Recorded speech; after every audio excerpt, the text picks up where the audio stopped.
চন্দনেশ্বর মন্দিরে দলের মঙ্গল কামনায় জুন মালিয়া।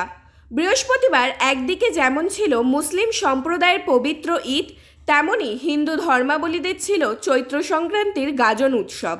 এই উপলক্ষে বৃহস্পতিবার বাংলা তথা ওড়িশা সীমান্ত এলাকার চন্দনেশ্বরের শিব মন্দিরে ঘটেছিল লক্ষ লক্ষ ভক্তের সমাগম। বাবা চন্দনেশ্বর মন্দিরে লক্ষ লক্ষ মানুষের ভিড়ের মাঝে সামিল হয়ে সর্বসাধারণের মঙ্গল কামনায় পুজো দেন মেদিনীপুর বিধানসভা ক্ষেত্রের বিধায়ক ও মেদিনীপুর লোকসভা কেন্দ্রের তৃণমূল কংগ্রেসের প্রার্থী জুন মালিয়া।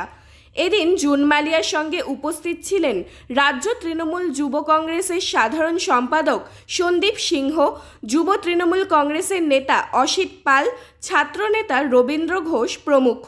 পুজো শেষে জুন মালিয়া বলেন, চন্দনেশ্বর মন্দির ওড়িশায় অবস্থিত হলেও এখানে পশ্চিম মেদিনীপুর সহ বাংলার বহু মানুষ আসেন।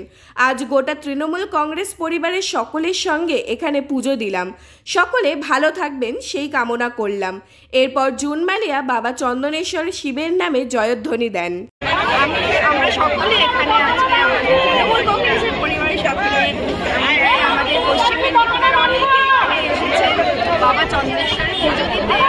যদিও উড়িষ্যার পরে এই মন্দির, কিন্তু আমাদের পশ্চিম মেদিনীপুর থেকে বহু মানুষ এখানে পুজো দিতে আসেন এই সময়, গাজনের সময়।